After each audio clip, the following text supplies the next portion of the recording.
এখন শুনবেন শ্রোতাদের বিষয়ভিত্তিক চিঠি নিয়ে অনুষ্ঠান বুধ সকালে। উপস্থাপনা সুতপা চট্টোপাধ্যায়, সম্পাদনা রিয়া ঘোষ, প্রযোজনা ড মানস প্রতিম দাস।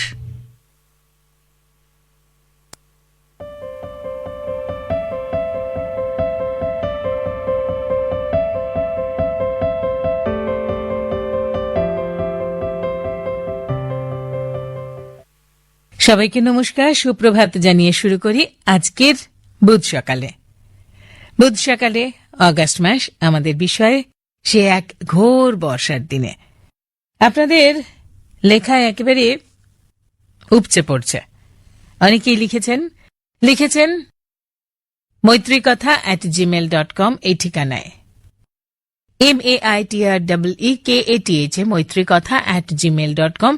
এছাড়াও বুধ সকালে আকাশবাণী মৈত্রী, প্রযত্নে কেন্দ্র অধিকর্তা আকাশবাণী কলকাতা, আকাশবাণী ভবন, ইডেন গার্ডেন্স, কলকাতা 700001, পশ্চিমবঙ্গ, ভারত এই ঠিকানাতেও আপনারা লিখেছেন। প্রথম যার লেখা দিয়ে শুরু করব তিনি ডাক্তার স্বপন কুমার গোস্বামী, গোপালনগর রোড, আলিপুর, কলকাতা 27 থেকে আমাদের লিখেছেন। এমনই বর্ষা ছিল সেদিন। না, শুধু সেদিন নয়, তার আগের দিন থেকেই অবিশ্রান্ত বৃষ্টিধারায় ভেসে গিয়ে কলকাতা কল্লোলিনী হয়ে উঠেছিল। কয়েক দশক আগের 1 জুলাই মাসের ঘটনা। কলকাতায় দোতলা বাস ফিরিয়ে আনার জন্য চিন্তাভাবনা হচ্ছে। সেই দোতলা বাস এদিনের ঘটনার নায়ক। দমদম বিমানবন্দর এত বৃষ্টির মধ্যেও কর্মব্যস্ত, কর্মীদের মধ্যে উত্তেজনা, উৎকণ্ঠা, সকলেই কি এক অজানা আশঙ্কায় প্রহর গুনছে। প্রশাসনের উচ্চবর্গের আধিকারিকদের ভিড়ে সরগরম বিমানবন্দর। এদিকে কলকাতার পথঘাট সব জলে ডুবে আছে, কোথাও হাঁটু জল, কোথাও কোমর পর্যন্ত ডুবে যাচ্ছে। তখন কলকাতায় এত ফ্লাইওভার তৈরি হয়নি, হয়তো একটা দুটো হতে পারে। মোট কথা, দমদম বিমানবন্দর থেকে এসপ্ল্যানেড পর্যন্ত জলে ডোবা পথ, মোটর গাড়ি চেপে আসা অসম্ভব। পুলিশের বড় কর্তাদের চোখে মুখে ভয়ানক চিন্তার ভাব ফুটে উঠছে, অথচ কোনো কুলকিনারা পাচ্ছেন না। গাড়ির জানলা দিয়ে জল ঢুকবেই, কে করা যায়? পুলিশ ও প্রশাসনের এত চিন্তার কারণ, দমদম বিমানবন্দরে অনতিবিলম্বে অবতরণ করবেন ভারতের তৎকালীন প্রধানমন্ত্রী শ্রীমতী ইন্দিরা গান্ধী। তাকে এই জলে প্রায় ডুবন্ত কলকাতার পথ দিয়ে কিভাবে রাজভবনে নিয়ে যাওয়া যাবে, এই চিন্তাতেই সব বড়কর্তা ভীষণ ভাবিত। এমন কোনো বুলেট প্রুফ গাড়ি পাওয়া গেল না যাতে জল ঢুকবে না। অবশেষে কারো মাথা থেকে একটা উপায় বার হল। অনেক ঝুঁকি সত্ত্বেও সেইভাবেই প্রধানমন্ত্রী ইন্দিরা গান্ধীকে জলমগ্ন কলকাতার বাহনে উঠতে অনুরোধ করা হল। তিনি রাজিও হলেন।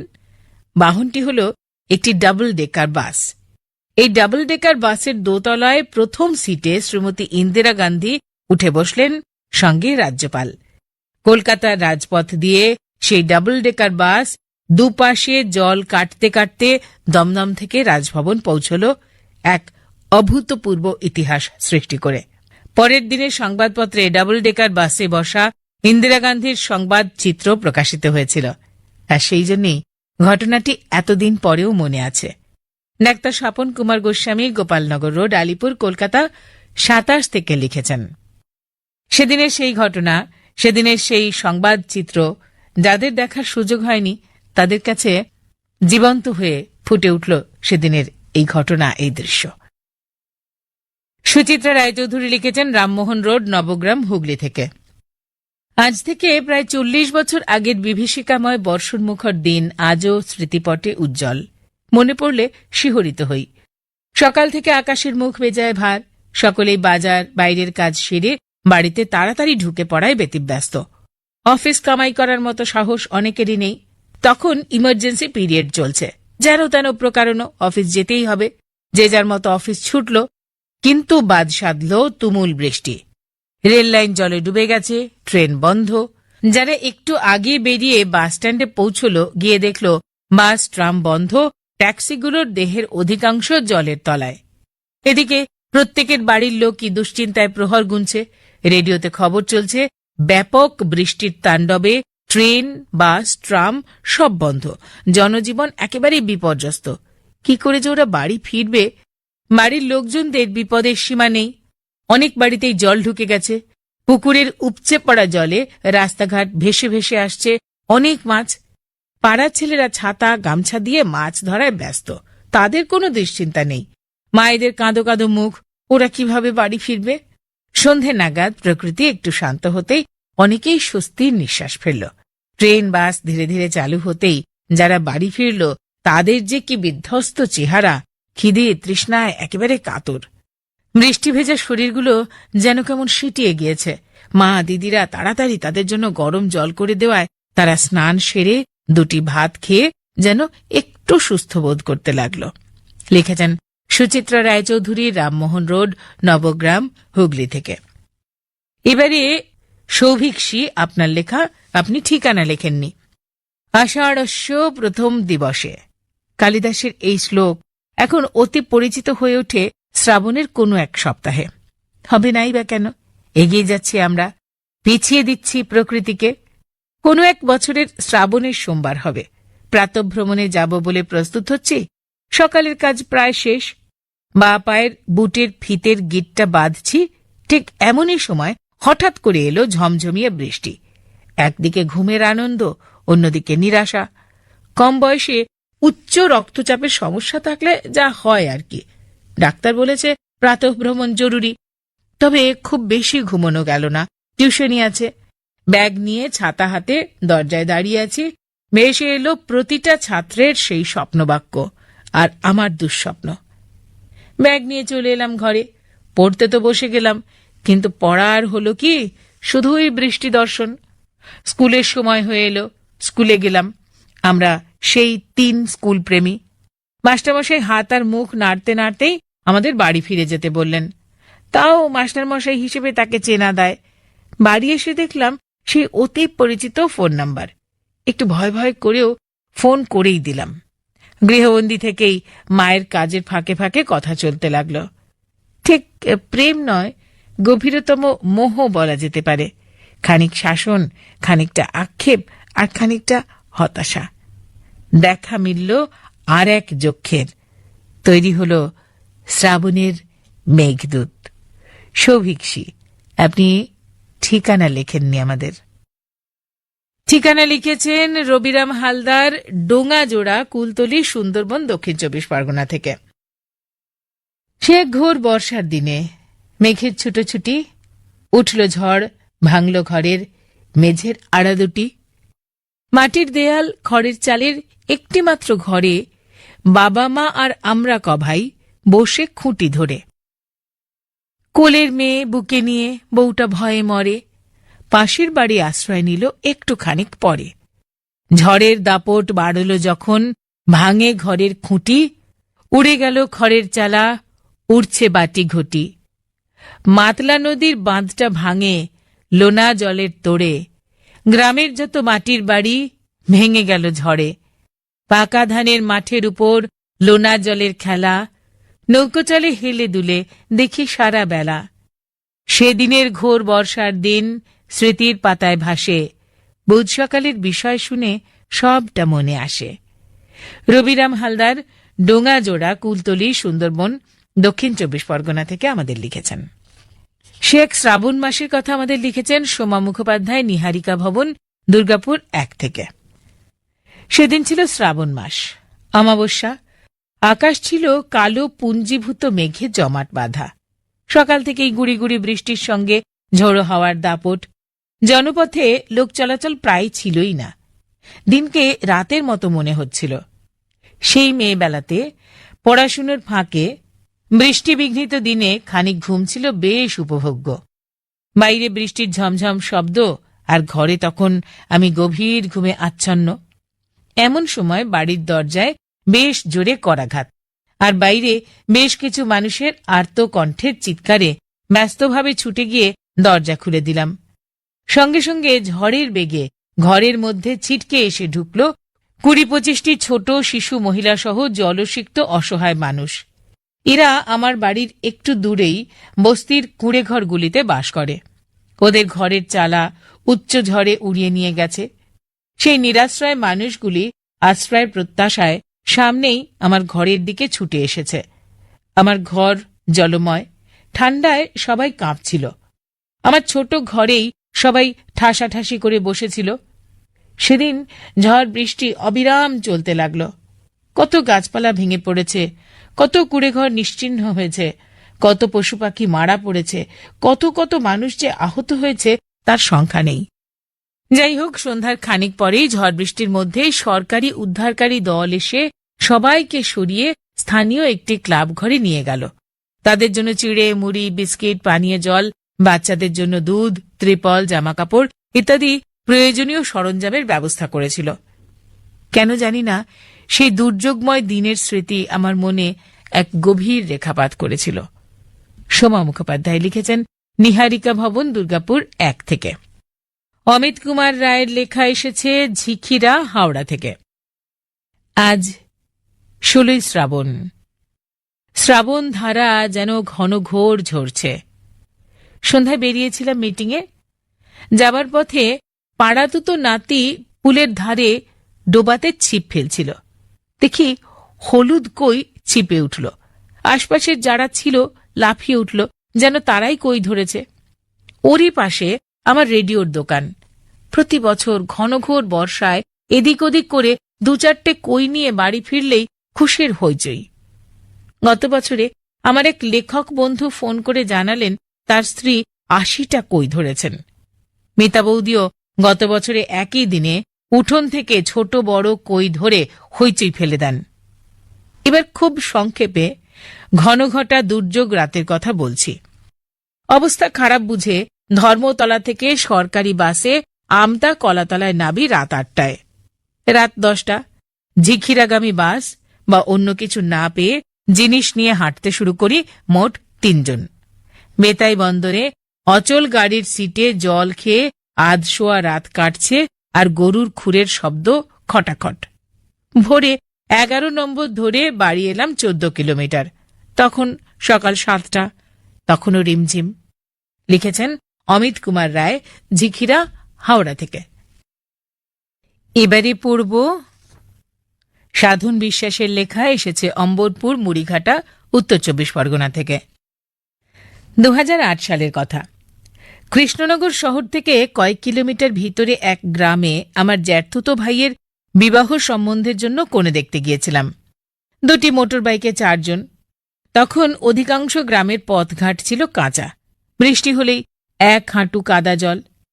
আমরা যে গ্রামে গিয়েছিলাম সেই গ্রাম এবং আশপাশের প্রায় সব গ্রামের রাস্তাই ছিল কাঁচা এবং এঁটেল মাটির। ফেরার সময় শুরু হলো বৃষ্টি। তখন সন্ধ্যা উতরে রাত হয়েছে। গ্রামের মানুষ যে পথে ফিরতে বললেন, রাতের অন্ধকারে সে পথ ঠাউর করতে পারিনি। ভুল পথে ঢুকে পড়েছি। বৃষ্টির তোড় বড় মারাত্মক। সে যে কি প্রবল বৃষ্টি, সঙ্গে মুহুর্মুহু অবিরাম প্রবল বজ্রপাত। মাঠের মধ্যে দিয়ে দীর্ঘ পথ। কাছাকাছি কোনো ঘরবাড়ি নেই। পথের হাল বড়ই শোচনীয়। এঁটেল মাটির 1 হাঁটু কাদা। বাইক চালানো যাচ্ছে না। বাইকের ইঞ্জিন পর্যন্ত কাদার মধ্যে ঢুকে পড়েছে। স্টার্ট দিয়ে দুজনে ঠেলেও বাইক এগুনো দুর্বিষহ হল। প্রতি মুহূর্তে মনে হচ্ছে এই বুঝি বজ্রাঘাতে মরব। প্রায় 1.5 ঘন্টা ধরে আমাদের কাদার সঙ্গে কসরত চলছে। বৃষ্টির তোড় আরও বেড়েছে। 2টি বাইকের ইঞ্জিনের প্রবল বিকট গোঁ গোঁ শব্দ যেন বজ্রপাতের শব্দকেও হার মানাচ্ছে। সেই বিরাট বিপুল শব্দ দূরের এক গ্রামে পৌঁছে গিয়েছিল। দূর থেকে দেখতে পাচ্ছি কয়েকটি টিমটিমে আলোর বিন্দু। একসময় কাছে গিয়ে দেখি 5-6 জন মানুষ ছাতা মাথায়, হাতে হ্যারিকেন আর লাঠি নিয়ে দাঁড়িয়ে আছেন। তারা অন্ধকারের মধ্যে আমাদের বাইকের শব্দতাণ্ডবকে অন্য কিছু ভেবেছিলেন। একসময় কাদা থেকে উদ্ধার হয়ে এক নদীর ঘাটে পৌঁছলাম। তারপর খেয়াতড়িতে নদী পেরিয়ে গন্তব্যে ফিরি। সেই বৃষ্টি আর বজ্রমুখর ভয়ঙ্কর দিনটির কথা আজও মনে পড়লে শিহরিত হই। সাধন বিশ্বাস, অম্বরপুর, মুড়িঘাটা, উত্তর 24 পরগনা। এবারে কিছু চিঠির প্রাপ্তি স্বীকার করে নেব। পার্থ সারথী ঘোষ, রামরাজাতলা, হাওড়া। কল্যাণ কুমার বন্দ্যোপাধ্যায়, রবীন্দ্রপল্লী, বর্ধমান। শ্রেষ্ঠা মুখোপাধ্যায়, উত্তরপাড়া, হুগলি। দেবীপ্রসাদ মণ্ডল, গোয়ালতোড়, পশ্চিম মেদিনীপুর। শর্মিষ্ঠা মোদক, খণ্ডঘোষ, পূর্ব বর্ধমান থেকে লিখেছেন। অনেক অনেক অনেক ধন্যবাদ আপনাদের। কলম ধরেছেন ডাক্তার প্রদীপ কুমার দাস, শ্রীরামপুর, হুগলি থেকে। শ্রাবণের আরেক নাম শাওন। তাই কবি নজরুলের লেখনীতে প্রকাশ পায়, শাওন রাতে যদি স্মরণে আসে মোরে, বাহিরে ঝড় বহে। শ্রাবণ মাসে চাষি ভাইরা মাঠে আমন ধান রোপণ করেন ও পাটে জাগ দেন। এইরকম এক ঘোর বর্ষার দিনে আমাদের গ্রামের চাষি ভাই দাদা বেণীমাধব ঠিক করেন রাতের বেলায় সব ধান চারা গাছগুলো খেতে রেখে এলে পরের দিন সকাল থেকে লেগে পড়লে সারাদিনের মধ্যে চারা রোপণের কাজটা তরতরিয়ে এগিয়ে যাবে। সেই ভেবে ধানের চারা মাথায় নিয়ে শ্রাবণের গুড়ি গুড়ি ধারাকে অগ্রাহ্য করে বেরিয়ে পড়ে ক্ষেতের দিকে।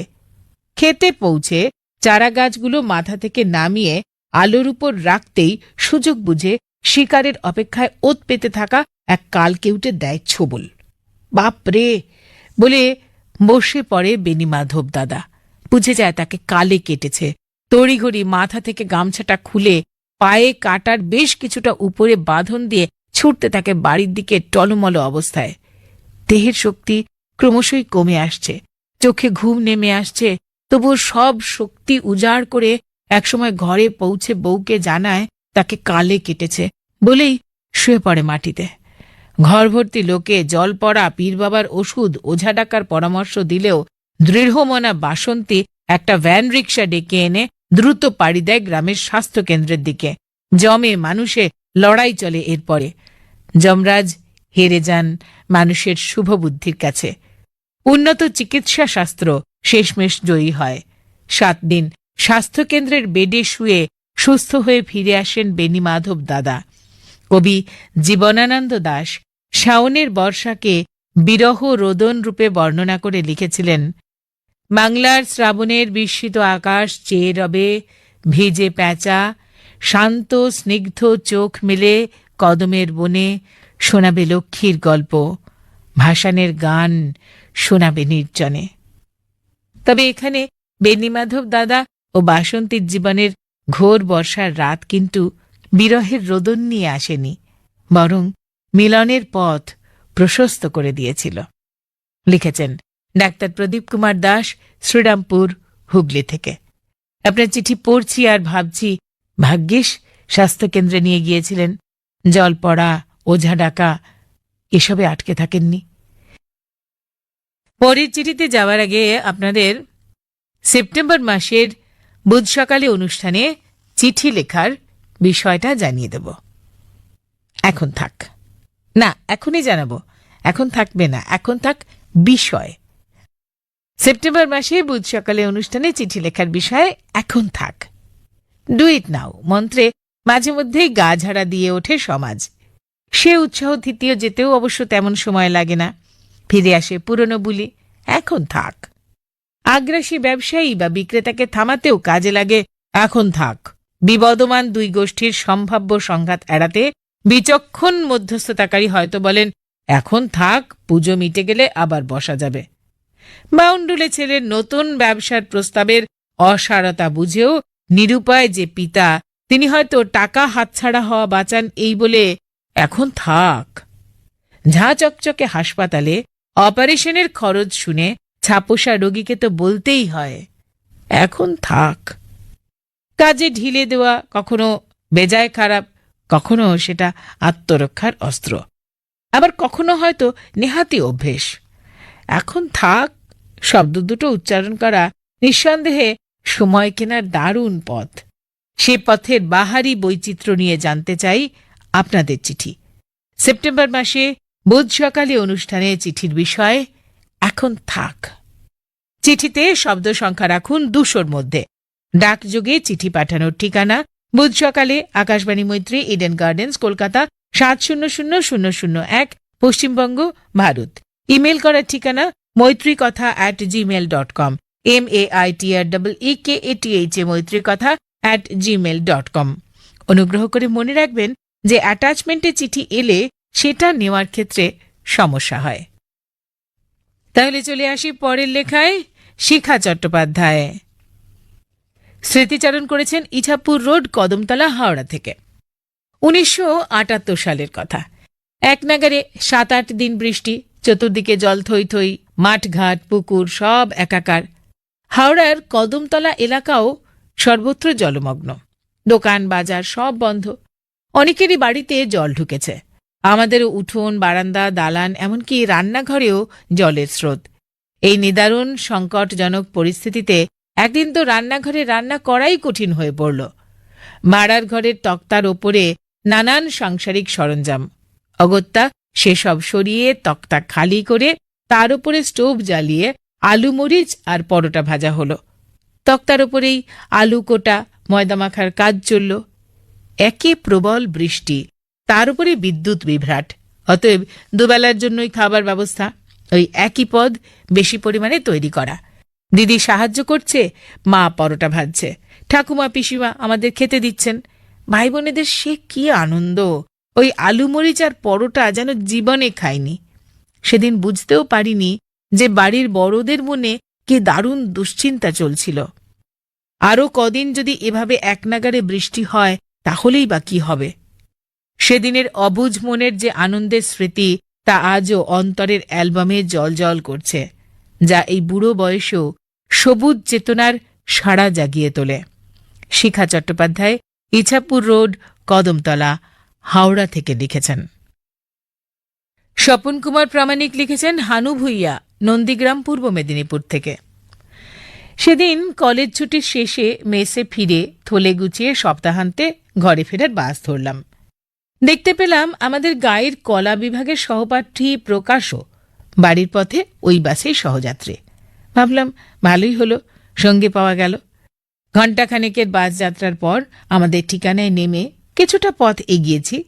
ঝটকা বাতাস আর বজ্রপাতের সঙ্গে নামল বৃষ্টি। শ্রাবণ গগনে ঘোর ও ঘনঘটা।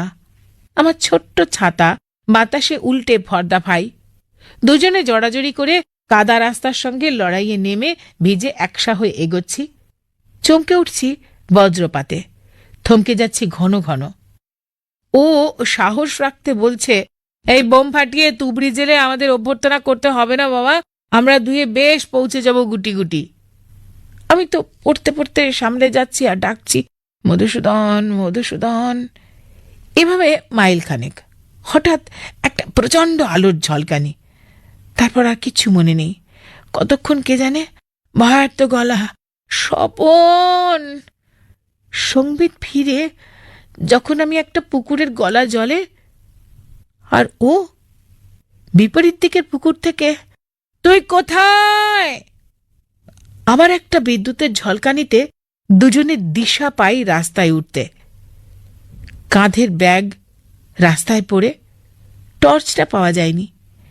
পুকুর থেকে উঠে অনেকক্ষণ দুজন দুজনকে ধরে পরখ করে দেখেছি যে বেঁচে আছি কিনা। তারপর এগিয়ে পথের ধারে একটা বাড়িতে আশ্রয়। ঘণ্টাখানেক পরে ঝড় বৃষ্টি থামতে তাদের একটা টর্চ পেয়ে ফেরা।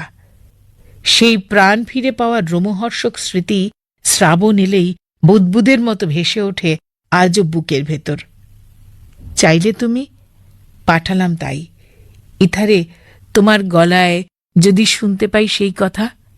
প্রত্যাশায় নিবেদন। ইতি স্বপন কুমার প্রামাণিক, হানু ভুইয়া, নন্দীগ্রাম, পূর্ব মেদিনীপুর থেকে। ইথারে আমাদের গলায় শুনতে পেলেন সে কথা, কিন্তু পড়তে পড়তে গলার কাঁপুনি কি অনুভব করলেন? সত্যি শিউরে উঠছিলাম। মলয় কুমার বিশ্বাস, ঘূর্ণি, কৃষ্ণনগর, নদিয়া থেকে লিখেছেন। সেটা হবে আজ থেকে প্রায় 10-12 বছর আগে। সেই দিন সকালবেলা ছিল রোদ ঝলমলে দিন। আমরা একদম আঁচ করতে পারিনি একটা মহা বিপর্যয় ঘনিয়ে আসছে। ওই বিশেষ দিনে ঘটে গেল বৃহৎ ঘটনা, যা আমাকে বড় কষ্ট দেয়।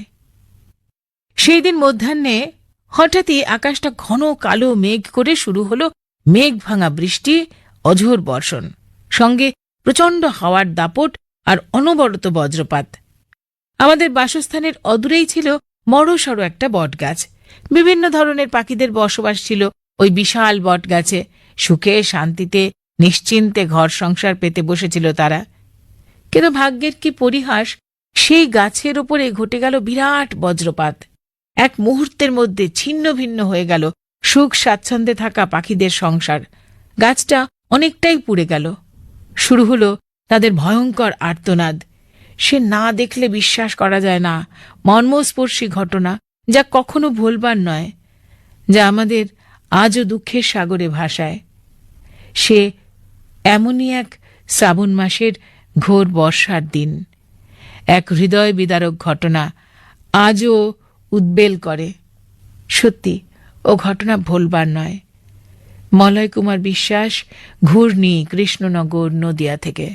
আপনার চিঠি পড়তে পড়তে মনে হচ্ছে যেন আশেপাশে ঝাঁকে ঝাঁকে পাখির আর্তনাদ, চিৎকার শুনতে পাচ্ছি, কানে আসছে। কিছু চিঠির প্রাপ্তি স্বীকার করিনি। গীতিকা কোলে, ভিআইপি রোড, কলকাতা 52, শুভ্রা সামন্ত, বালিচক, পশ্চিম মেদিনীপুর।